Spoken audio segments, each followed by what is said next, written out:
Hey everyone, just wanted to do a short intro for this video. So I'm talking with Austin Franke. He's the founder of Woopunch.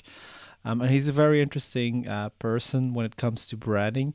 He bases a lot of his insights in branding on the learnings from Byron Sharp and other behavioral scientists. So it's a very unconventional way if you look at it from a branding perspective, where we usually hear people like Marty Neumeyer and other inspiring thought leaders. He looks at it from a different way, and I've been very much aligned with a lot of his thinking. And so we discuss some very ugly truths in branding, things like differentiation and what the alternative truths might be to those ugly lies in branding. So I really enjoyed this conversation with Austin, and I hope you do too. Let me know in the comments what you think about this list, and if you agree or not. Happy to have a conversation. Enjoy. My name is Austin Franke. I run a one-man branding consultancy called Woopunch, and I think one of the main reasons why I'm here is that we're very much aligned, Steph, in our philosophy on branding, and I think we both kind of came to this from a behavioral science standpoint, got interested in system one and system two thinking, and started thinking about, or at least I started thinking about, how might that apply to branding? How might that apply to mission? How might that apply to marketing, advertising, all of that? When I started to go down that rabbit hole, I eventually discovered Byron Sharp and Les Binet and Peter Field and other marketing effectiveness researchers who were essentially just debunking everything that I believed and held true, and changed the way that I work with clients. And so now, whereas I used to be a big proponent of brand love, and I was all about my previous brand was actually, I'm your brand matchmaker. I'm helping to set Oh you up yeah, and with the the whole customer of your feels dreams. like Yeah, exactly. Brand love. Yeah, yeah. I'm here to set you up with the customer of your dreams and hold on, so you can hold on to them for life. And branding is personal, and we need to make it as personal as possible. And a brand should act like a human. I just discovered that all of that was bullshit. And so I'm just going to call it out like it is. I have a whole, we might talk about it later, but I have a whole page on my website called Branding Bullshit, because I really enjoy exposing a lot of these lies that are out there in the marketing, branding, advertising world. And now what I do is really threefold. I help clients to build a brand from scratch if they need it, and to rebrand if they need it. Which most of the time, if somebody's had a brand before, they don't really need a rebrand. But if they really don't have anything, then technically you could call it a rebrand.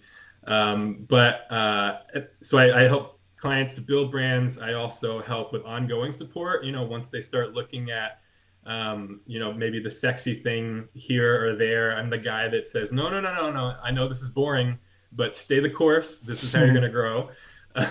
So ongoing support as well. And then internal company culture, mission, all of that kind of stuff. And all of that through the lens of behavioral science and what it tells us about how we think and make decisions. awesome. Well, I mean, there's so much we could dive into. Just alone, like the personal story you're telling me about how you were this like proponent of branding in its more traditional brand love, and then you Right, right. transformed. It's like this the same journey I had. So it was really astonishing to me when I saw your email newsletter. I was like started reading, and it's like, what, this guy's talking about branding, and then I see names like Byron Sharp come up. I'm like, what? Who is this person? Like, and then I go to your website, and then I see this list, and like I think it's maybe after the second or third bullet where I'm like, okay, we need to talk. This this is rare. I mean, there's a lot of people there's a lot of people in marketing that talk about this stuff, effectiveness and Right, right. distinctiveness, but in branding it's very rare. Like, I try to bring up these concepts, I try to have debates about them, try to challenge people on what's out there, but you are one of the few people that was like communicating this on his website. So very interesting stuff. Maybe before we dive into the juicy bits, a little bit more about just you. Like how did you come to be in this space? Were you a designer before? Or like how did you enter this space? Yeah, good question. So, I actually, my first career path right out of college was working for a Catholic nonprofit. So that's something that really drives a lot of how I think about branding. Is I am a devout Catholic. I pray every day, and I take it really seriously. And for 8 years, I worked for a Catholic nonprofit as well. And so, when I started out, it was more of kind of a ministry role and really helping ministries across the country to set a vision for the future and to stay the course. And then I started transitioning more into design. I had a film background in college, and so I started doing more video work for the nonprofit. And then when I realized that we were outsourcing our design, I decided I'm going to learn design. And so I gravitated towards the future and Christo, and I learned everything I could about design. And I think in terms of design, they're spot on in everything. Just about strategy is a different story, but I just kind of dove into that. Got really passionate about design. They're really good at getting designers really passionate about what they do, and then I started to hear this voice in my head, or the voice of Christo, that said, if you can focus on strategy, then you can start making more money, charging more for clients, to clients. And so I got really interested in that. But whereas a lot of designers might do strategy as kind of like a secondary thing, I started to think this is way more interesting to me and way more important to me than design will ever be. And so even now I do a lot less designing myself. I try to outsource design when I create brands.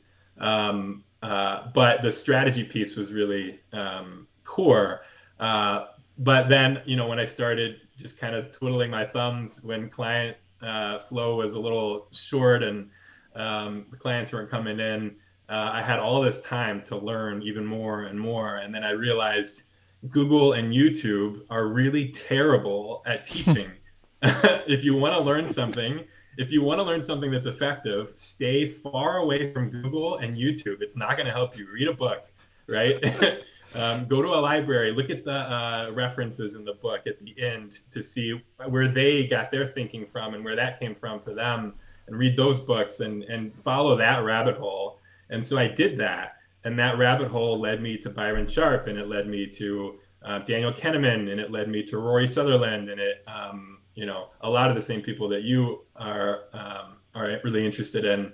And so that's really kind of where it started for me, is just this rabbit hole that I started to go down, and I started to, in a lot of ways, like reveal that most of the branding world and their advice was essentially the Matrix. It was all fake, and there is an actual effective strategy behind all of it that looks nothing like what most brand strategists or most branding gurus will tell you it looks like. And so that's kind of how I got down that path. Yeah. Awesome. So maybe before we actually dive into the list, just a little bit then about Woopunch. Like, what is it? Just that, like, give us a little, like, 30-second kind of Yeah. idea of what it is.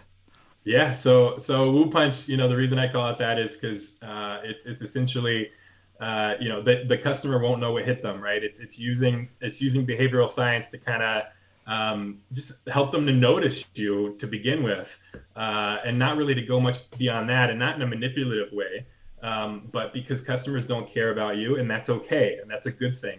And so because they don't care about you, you have to just kind of do a little creeping, right? And so Woopunch is a way to kind of knock them over with woo that they don't even really know is there, and eventually they gravitate towards your brand over others. Awesome. It's a funky name. Like, it kind of Yeah, works on that level just as a name. It's yeah. like Woopunch. Cool. Exactly. Okay. Yeah, So it's yeah. practicing what you preach, basically. And here's this list of very interesting, I guess you could call them beliefs, or I don't know how you call them, or like opposing beliefs. And the first one here is differentiate or die. It's crossed through Yeah. in red for the Yeah. listeners. And then your proposal of like the alternative is distinctiveness or die. Like walk us through that. I know I talked about it a lot in the Right. podcast, but like what is just your take on this?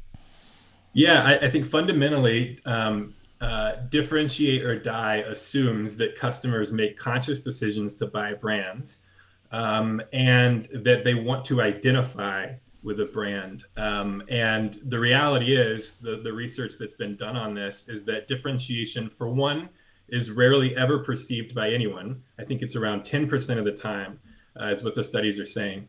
Apple, which has much higher differentiation than most other companies, still is only perceived as different 20% of the time, by the users using Apple, not people that are wondering if they should use Apple, right?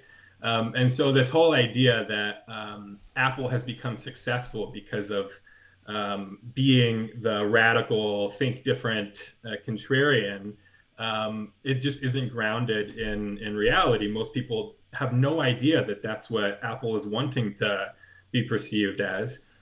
They need to buy a computer. Their friend has a Mac, so they buy a Mac. They need to buy a phone. Their friend has a phone. They buy a phone. But what's interesting about distinctiveness, and this is really the alternative to differentiate or die, is that every brand that's ever been successful and grown over time has looked different than their competitors. Looked, sounded, acted to an extent, and by that I don't mean like personality wise, but there's some things that are kind of intangible that, if Budweiser went a particular route with their advertising, it wouldn't really match the Budweiser brand, right?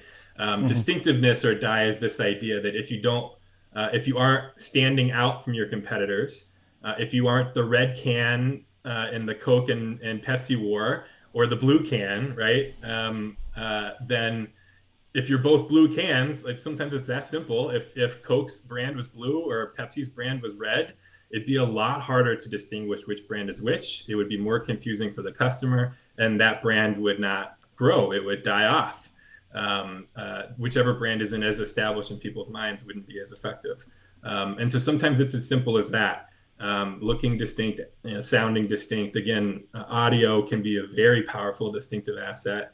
If somebody's watching an advertisement, most people don't pay attention to advertisements. They still work. They work even better if you have an Intel Sonic logo, or if you have a little sound before your State Farm ad. Even if the ad isn't engaging or interesting, it's still gonna remind people that State Farm exists, and that's really the point of advertising, is just to remind people you exist and not much more. So that's really that concept. Yeah, I love that. And I think what people in branding like are fearful of when they hear that is like, is it really just about the logo and the typefaces and the Yeah, colors? yeah. Like they get kind of like friction when they hear that, because they say, well, we're doing a lot more, like we're creating meaning. But in Mm, effect, like if you would create two brands that look exactly the same but have completely different meaning, probably like if you would do that in a scientific way with in a controlled environment, you would see that it like they wouldn't be able to distinct them based on meaning. And that's like where like a lot of designers miss out on just like actually respecting their craft, because what mm, branding effectively mm, is creating distinctiveness. And I think it's a shame that we like almost look down upon the visual or the design part as if it's right, not that right. important. And as you say, like it is do that or die, and like that whole meaning part is maybe not as important. Yeah, so love Mm. that. Okay, the second one is you go from mission statements being the red thing to mission transformation. That sounds big.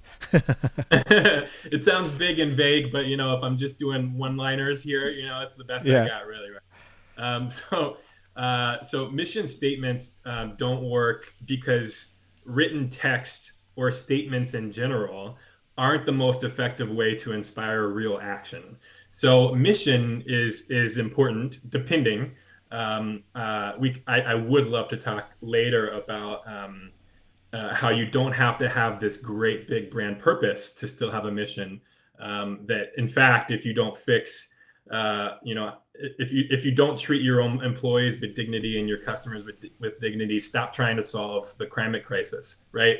You got to solve that first. Okay. But mission statements miss the mark really, because it's so hard to inspire somebody with just a written statement, no matter how beautiful your poster is, no matter how well designed it is, no matter how maybe you could start the day every day reciting the mission statement. It's still not going to get at the root.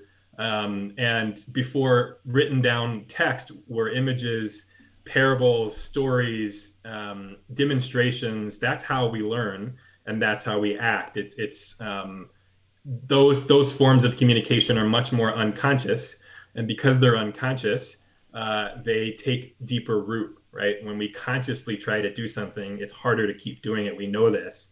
When we try to brush our teeth every morning or whatever, like oftentimes we don't, right? Because we can't just will ourselves to, right?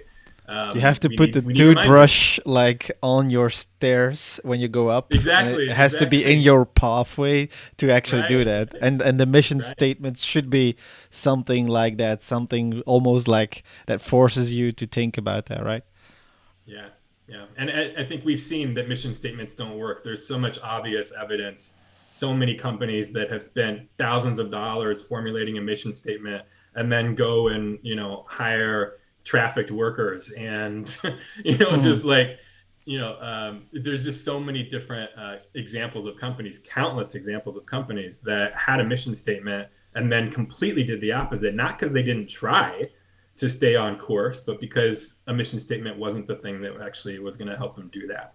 Yeah, and I think what the problem is that partly at a certain point, like the mission statement became something that used to be like maybe something the CEO or somebody like Mm. that would do, and it became almost a property of marketing because we started Yeah. believing that Simon Sinek says like they people don't buy because of what you do, it's because why you do it. And so we started creating these beautiful Yeah. purposes or state. I think you are equating mission with purpose, right? Yeah. So yeah, exactly. So, Mm-hmm. and I want to say one other thing that I think is actually the thing I wanted to say most on your show, on this podcast is I think at the core of all of these lies that we've believed as brand strategists, marketers, advertisers, is this desire to be noticed consciously by customers. We have this like really strong desire for that, and I think it's for a lot of different reasons. But I think the key to marketing and advertising and brand strategy is to stay humble. Mm-hmm. It's to recognize they don't notice you and to act accordingly, right? And so one of the lies, which is this mission statement lie, or even brand purpose in general, is this lie. I believe this lie that you have to solve the world's problems, one, and that by solving the world's problems, customers will gravitate towards your brand. But the fact of the matter is, there's just no evidence to support that. Mm-hmm. Volkswagen, after blatantly lying to all of their customers, are doing just fine. They haven't taken a market share hit. They're doing great, right? So this whole idea that customers think so hard about a brand that they want to identify with that brand's values, I think is just ungrounded.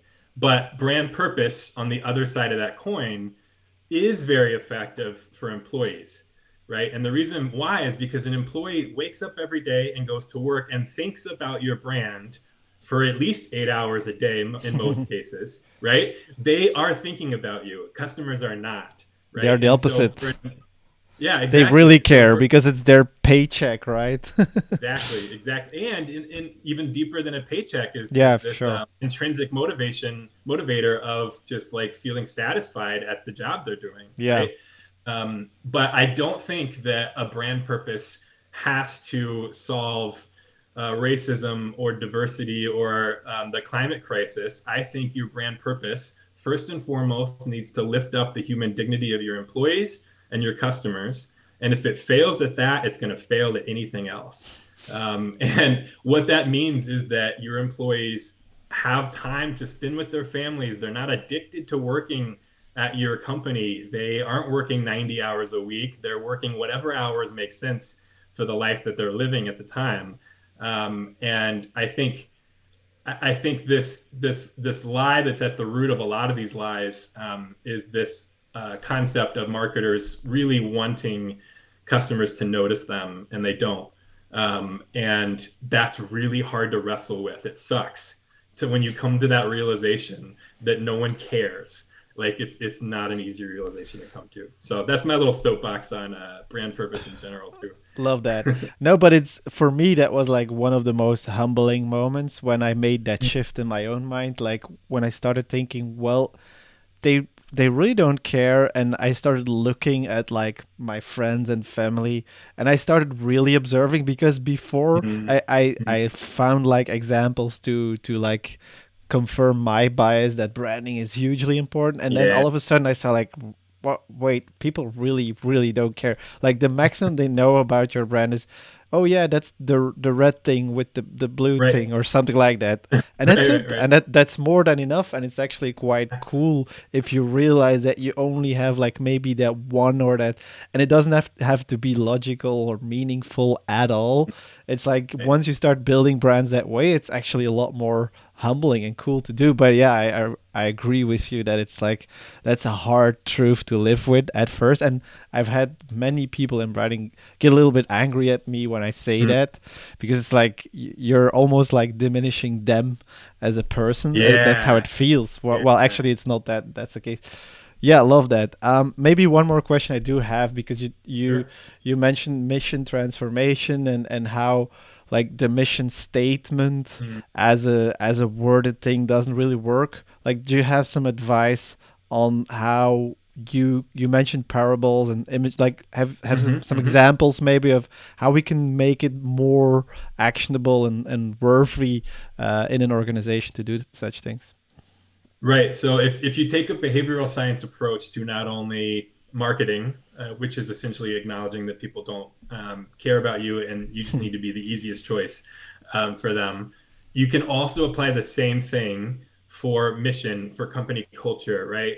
Um, we all have these short-term motivations, and oftentimes those short-term motivations are disordered, and they are selfish, and they are self-seeking, and so if you aren't aware of them and you aren't able to leverage them for something bigger, then it's going to kind of leave you really jaded with your employees, because you're going to want them to be in line with this big purpose of your organization, and they're not going to, right?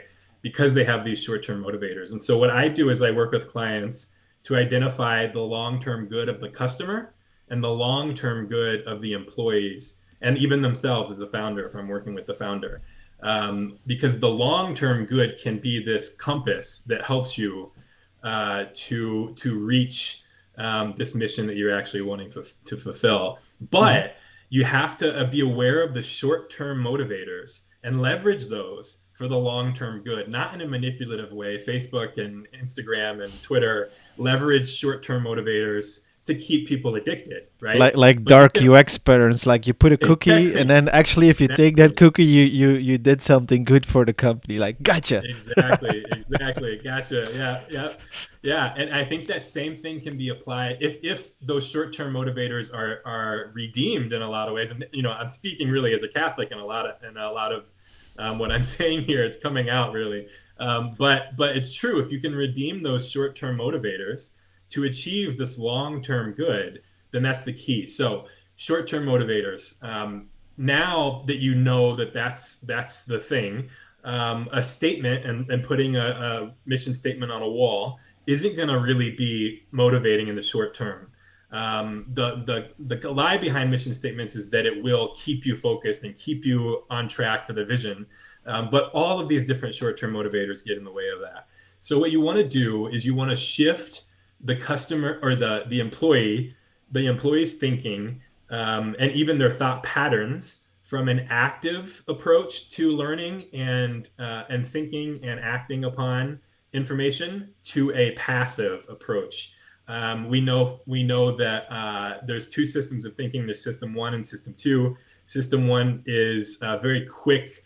It's intuitive. It's happening without you knowing it most of the time.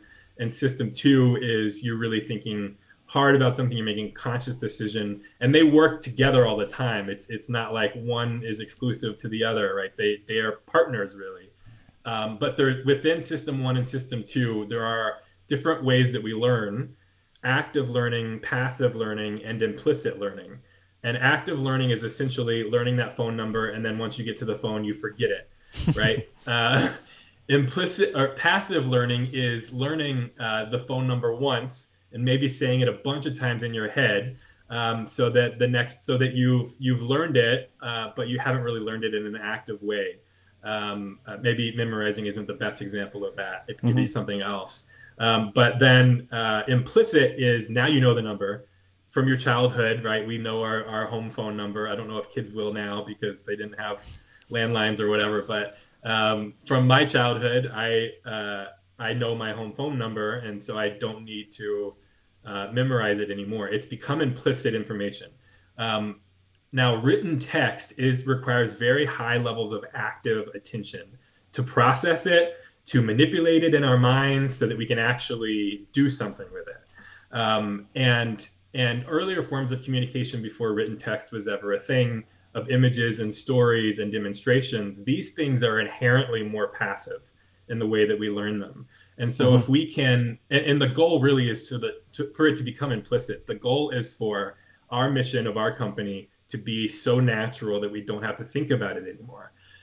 For that to happen, you have to move beyond mission statements. So examples could be telling stories of what you're doing, telling a story of a particular customer whose life was changed in some way, telling the story of, and you have to be careful with that. If you make sodas, you're not changing anyone's life. You don't have those stories to tell. Don't pretend that you do.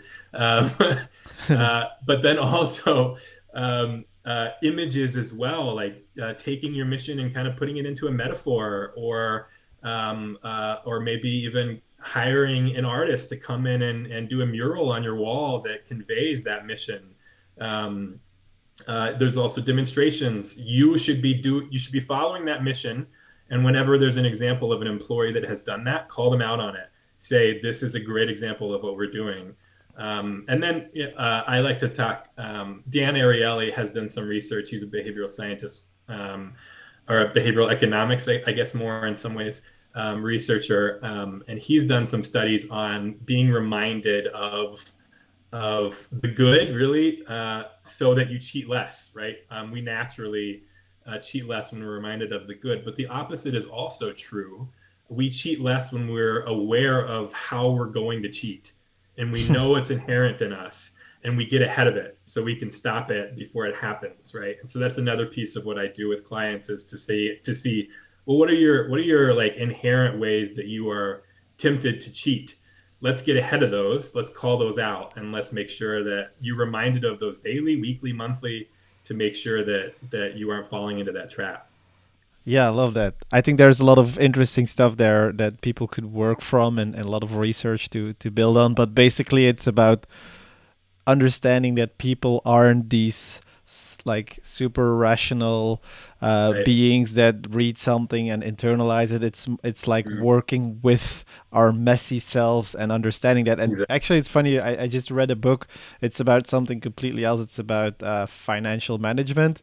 It's called Huh. Profit First, and it's this exact idea of like it's based on behavioral science, where it's like Mhm. instead of all the money you get in at the end of the year, you get your accountant to say that's the amount of profit you made and that's the amount of tax you have to pay. The problem with that is that we actually like in the meanwhile in throughout the year we actually don't manage our money the same way. So what you do is the moment the money comes in, you just split it into 4 or 5 buckets that are Yeah. like profit, taxes, whatever, and all of that stuff. And the good thing is it works with how we act, because if it doesn't like happen all straight away, or if it's not available, the system's not there, we're not gonna do it. So I love Mhm. these types of like practical ways of working with people. And it's as you said, like, because I can sense, like, as you said, like, as a Catholic, it's also very important that it's not this persuasive cheatiness, but it's more about, if you want real change, you're gonna have to work with people, and people aren't these easy to solve puzzles where you just say, hey, we believe in X, so you all go and do Y. So I Right. completely feel that. Okay, let's pick another one. Maybe something. Let's see here. What do we have? I think we talked about the people first. Maybe appeal to the masses. That's also yeah, a big one in the industry, Yeah. right? Yeah. Yeah. So the interesting thing here is Byron Sharp's done a ton of research on this. Is that targeted marketing, and by that I mean like really targeted marketing. He would call what a lot of marketers do sophisticated mass marketing, which is finding out who's ready to buy from your category and advertising to them. Right? That's a different thing, and that can be effective. But when you define who your ideal customer is, and you put them in a persona, and you give them a name, and you write down every detail of their imaginary life, then you start to cater your messaging to that particular person. The problem with that is the more narrow you get with that, the more you're going to turn off other people.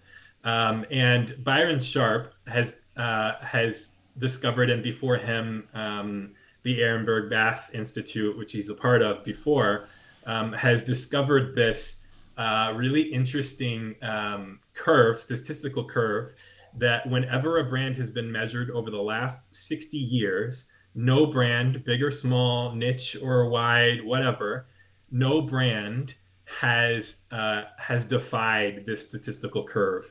And what the curve says, if you can imagine it, you have light buyers, people that rarely buy from your brand and probably rarely from your category to begin with, make up the vast majority of all of your customers, and they bring in the vast majority of all of your revenue.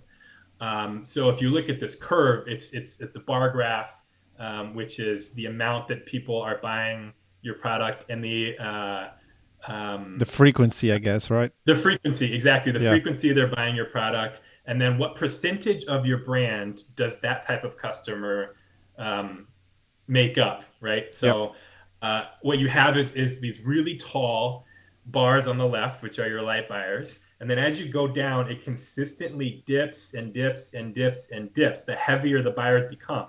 And then at the very end, often there's like this tiny bump, but Yeah. I wonder if that's usually just because it's usually classified as 35 purchases in a year or more. Well, that could Yeah. be people that are really addicted or people that whatever. So, but what you have here is this pattern, and because it's the same in big and small brands, the goal becomes to reach all frequencies of buyers, but those light buyers actually become your priority. So if light buyers are your priority and they're how you make most of your money and they're how you grow in market share, then they need to be prioritized.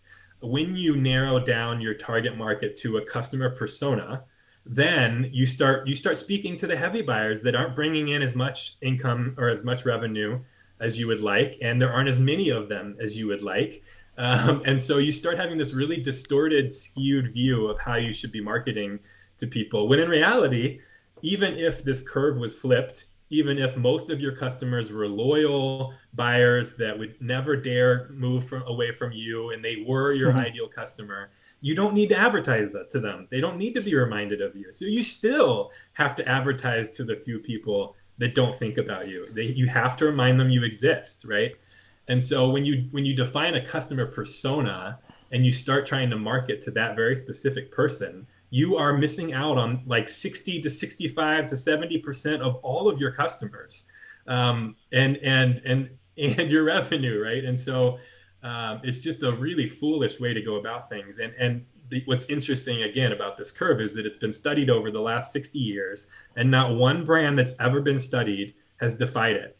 Not one brand has a different looking statistical curve.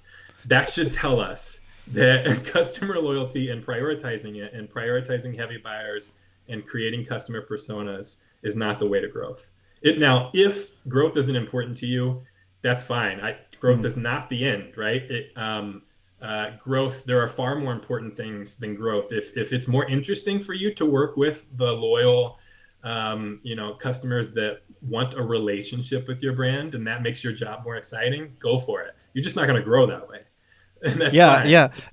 Like I always make this like relation to like there's a small bar here, not far from here. It's been closed, of course, but before that, like there were always the same 12 people, and that's Yeah, because that bar owner doesn't care about like growing. So yeah, like in his world, like Byron Sharp's probably right about even about the law still applied to his bar, but that doesn't mean that he has to now look for people in the neighborhood to come to his bar because he's not interested in it. But if he would want a chain of bars and grow his brand, he would need to invest exactly. in getting new people into his bar, and that's like the thing where people get really confused. Like, it's about growth, right? It's about brand growth, and I Mm, think what you said about like that idea of appealing to people that aren't in the market yet, that's so yeah, important, and those people aren't easily defined into a persona. And the problem is like what I've seen, even when I did personas, what I created was the ideal customer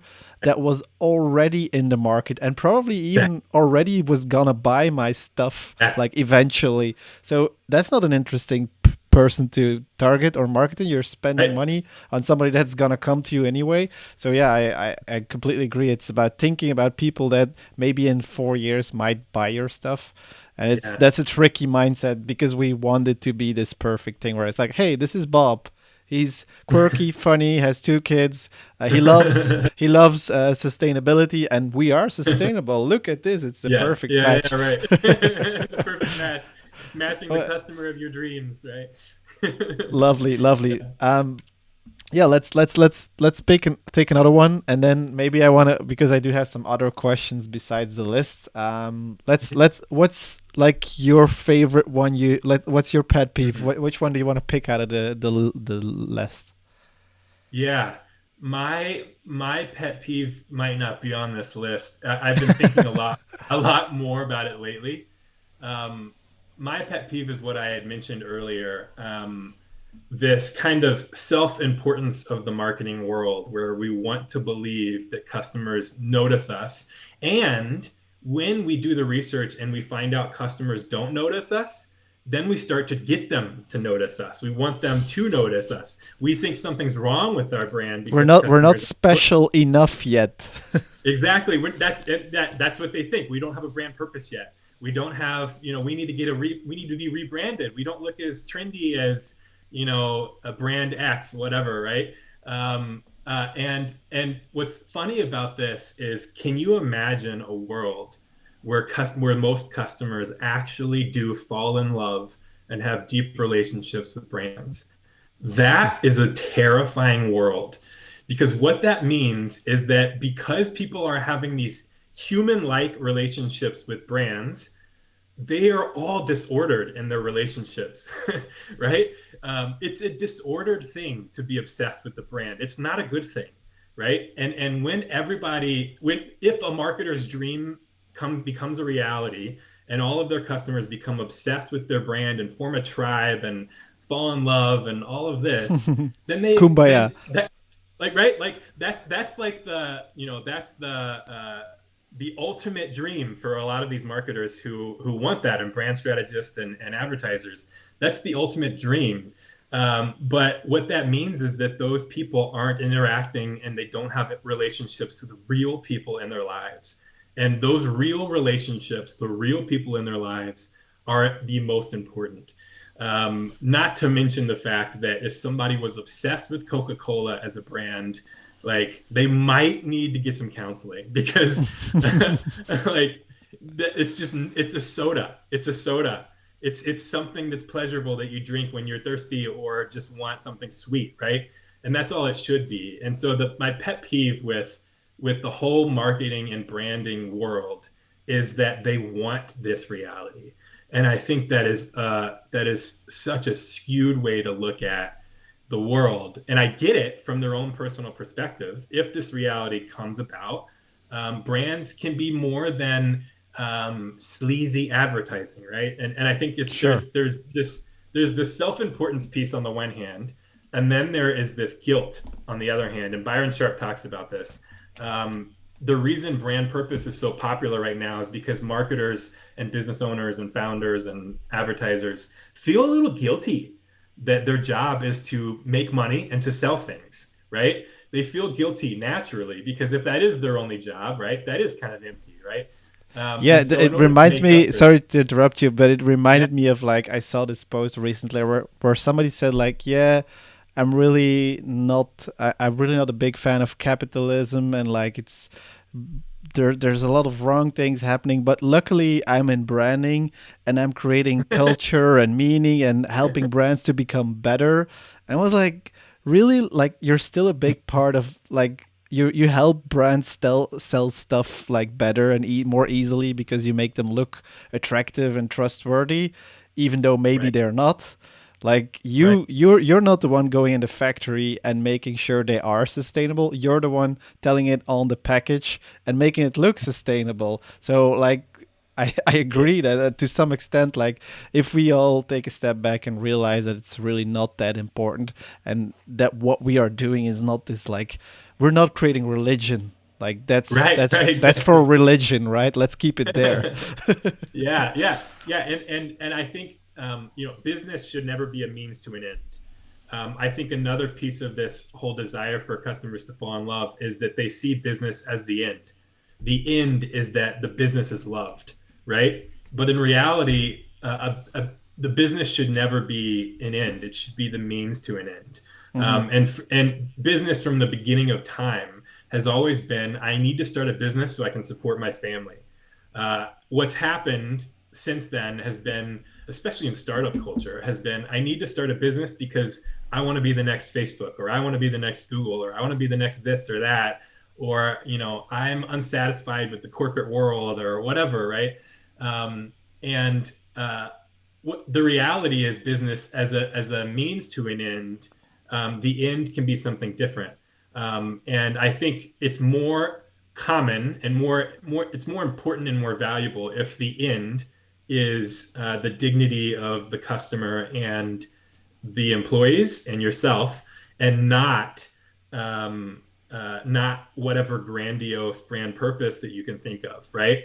Hmm. um, yeah, yeah. So if you're Patagonia and you're trying to solve the sustainability crisis, and you have a problem with human trafficking, which they did, then it's not going to help. If you're Tom Shoes and you want to help kids in impoverished countries, you're not helping them by taking away the shoe economy from that local area, right? Like the economy is important. Tom Shoes did their own research on this and found that their entire model was harming the economies they were trying to support, right? So, but if Tom Shoes, focused on making sure their employees worked healthy hours and that their employees were challenged at their job and that there are, all of these different good things that work can give us, then you have more control over that for one, but you also have more influence with that for another. You can't influence an entire village of kids who don't have shoes. You really can't, right? But you Hmm. could influence your own employees. And I think that that's the other piece of things is this guilt. With this guilt, marketers ignore the fact that they could just be leaning into what they can influence and doing that really well. Basecamp is a really good example of a company that's not trying to solve the world's problems. They just treat their employees really, really well. You Hmm. should look at their benefits page on their website sometime. It's insane. Hmm. I love working for myself.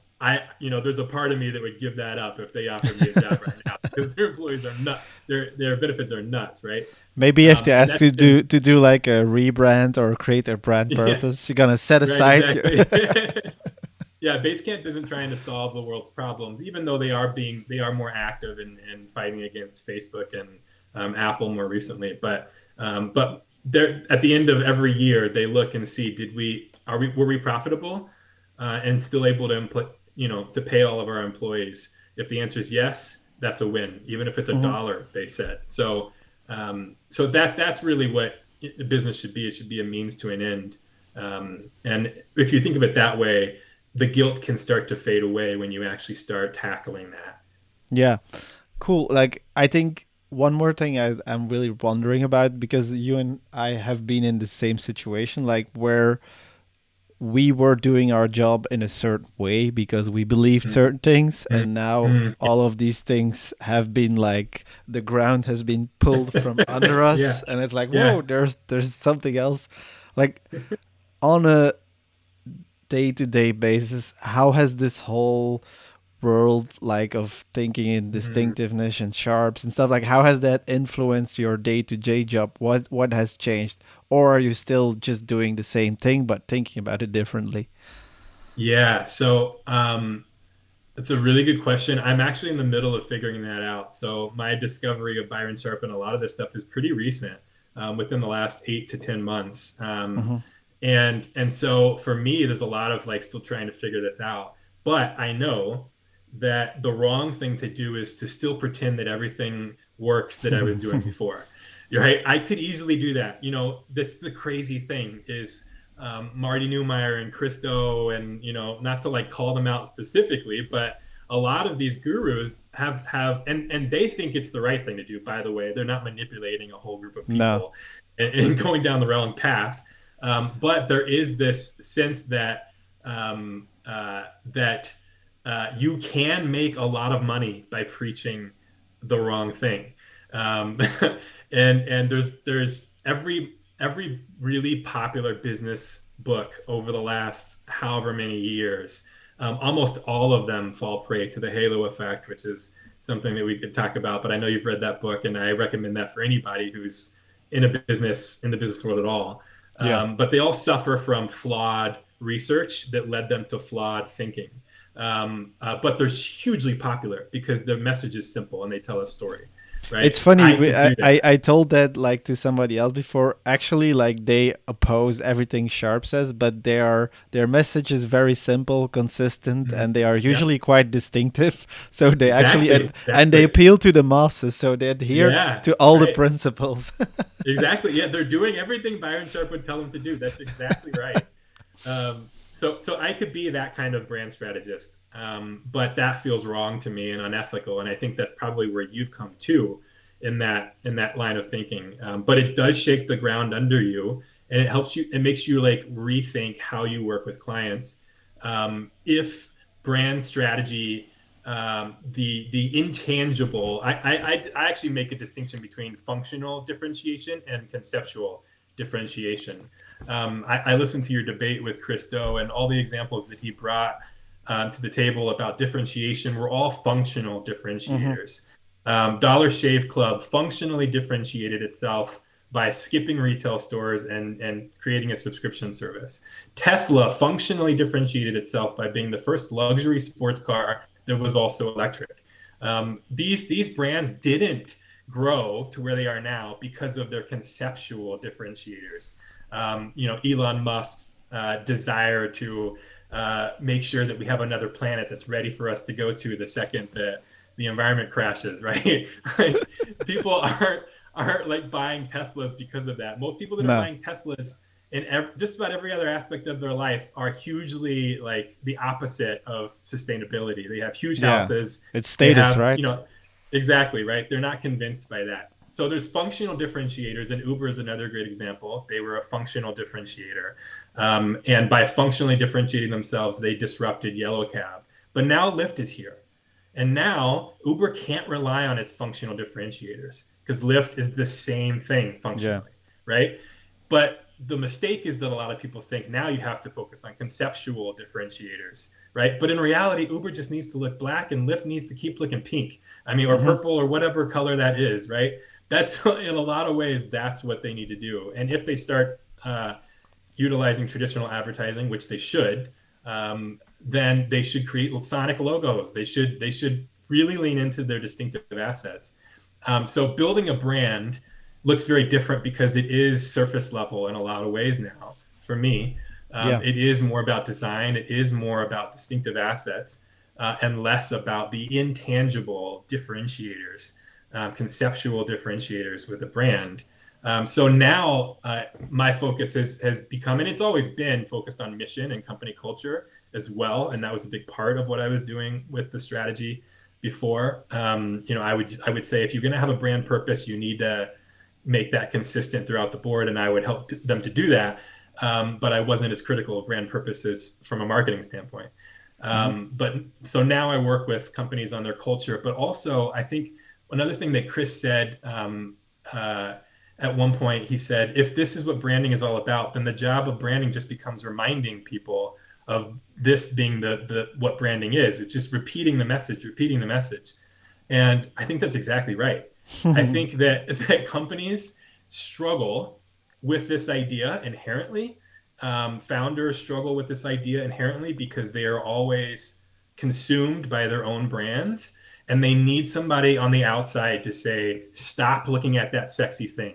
You don't need a rebrand right now. Stop trying to create a brand purpose to market it, to grow your brand. It's not going to work, and it's going to cost you a ton of money to hire the right person to make this happen, and a ton of ads to start making people perceive that this is your brand purpose. Okay, so unless it really makes sense and you are actually well positioned to change a particular aspect of the world, and you've already helped your own employees and your own customers with their own dignity, then go for it, right? Spend that Yeah, money. But if not, there's nothing I'm the guy wrong with that it. says, yeah, right, there's nothing wrong with it, right?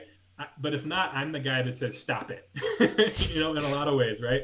Like I'm a sheepdog, like not that these, founders are dumb like sheep, but that they get distracted.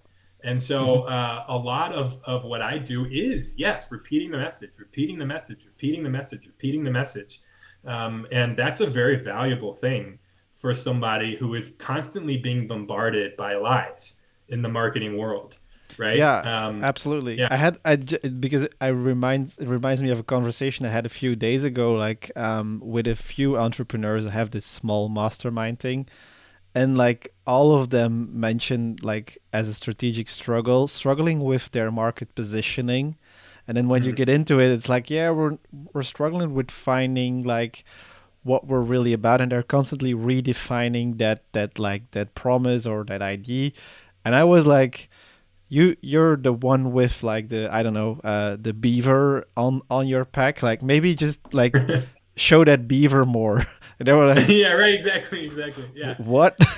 I thought you were gonna be the one that was gonna go deep into meaning and inside. I was talking like expand on the beaver, will you? Right, And they were right. like, at first they were like a little bit skeptical, but I explained the science Mhm. behind it, and that's the tricky part. Like it's coming back to design, but with a scientific approach. And what's interesting to me is that you mentioned you are focusing a lot on the internal culture, which is like an Mhm. interesting part if you look at it from the branding distinctiveness part. Right. But I guess what you're doing is like first making sure internally things work and then only starting that branding part.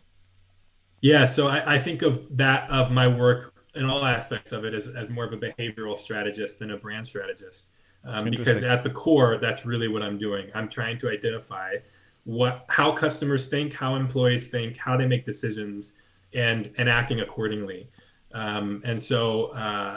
Yeah, so it's this interesting thing. Whereas before, branding in my mind was the most important thing for a company.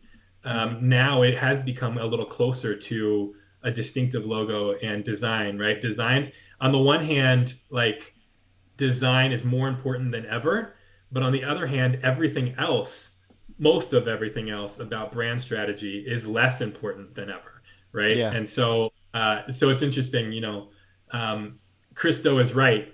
If you focus on strategy, you will be able to charge clients more, and you will be able to go deeper with those clients. But within that strategy, you have to be careful. Yeah. Cool. Love that. Yeah, I think we could probably keep going at it because like you and I are, I think it's very interesting that we have these same thinking patterns, and we've seen the list of people you mentioned are all people I really admire as well. So that's been super fascinating. But maybe let's just wrap up with what is like next steps for you. What are you looking forward to improve? And then just also mention where people can reach out or get in touch with you. Yeah. Yeah. So I'm looking to improve how I work with clients always.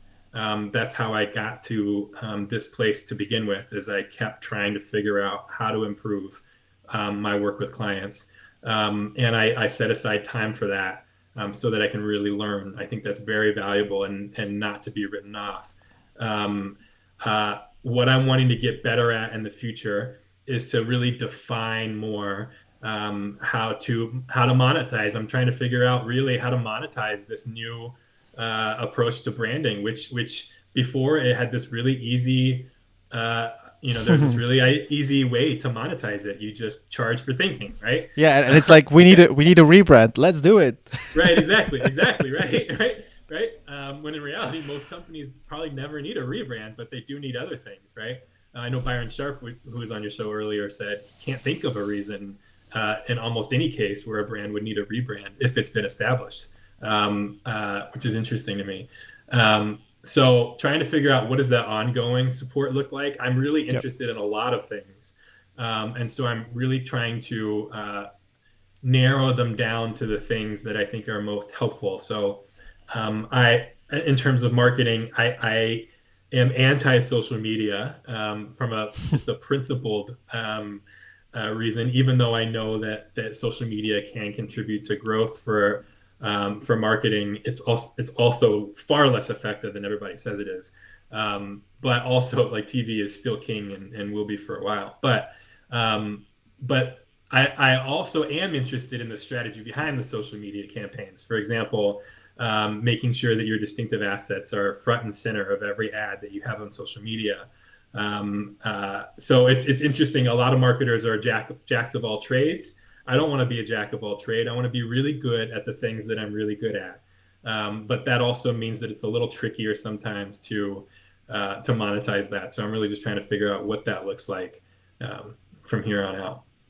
Interesting. So people can't reach out to you on social media, or can they? Yeah, right. They can't. In fact, you did. I didn't mention this to you, but yeah, I didn't see the LinkedIn message that you sent. Yeah. So the best way to reach me is go to my website and fill out the form, or you can even, I'm going to put my email out there as long as you don't solicit me with your services, because I won't take you up on that offer. I try to stay as lean as possible in what I pay for and invest in. But my email is austin@woopunch.com. It's obvious anyway. You probably would figure it out regardless if I didn't tell you. So that is the best way. If you're interested at all in what you're learning here, or you do think there's a fit for your company and how we could work together, even if you don't know what that looks like and what that might look like in the future. I also like tackling that problem of not knowing what it might look like. And so we could work and at least see if there's some potential there. If not, there isn't. If there is, then we can work together. But also, if you just have any opinions on this, if you have any opinions on this or you disagree, I probably won't talk to you much if you disagree. Not because I'm ignoring your argument, but because I want to spend time with my family, and debating people really eats at me, and I can't stop thinking about my responses. So I don't try to go there when I can. But Maybe we'll yeah, do like a follow-up episode where I confront you with all the yeah, there you like go. feedback. Like user X said that you. Yeah, right. No, very cool. And I would recommend people to subscribe to the newsletter, but I'll put all that information in the show notes because I do love your newsletter. It's really interesting stuff. Yeah, and whenever I debunk a myth, I don't just do it willy nilly because I think it's a myth. I look at the evidence, and in my newsletter, I include that evidence, and that's a big important part of calling out bullshit. Is you have to actually support your case, and I try to do that as well as possible. Yeah, Awesome. Well, thank you so much for your time. This was super interesting. yeah. Thank you. Cool. Let me just wrap it up here and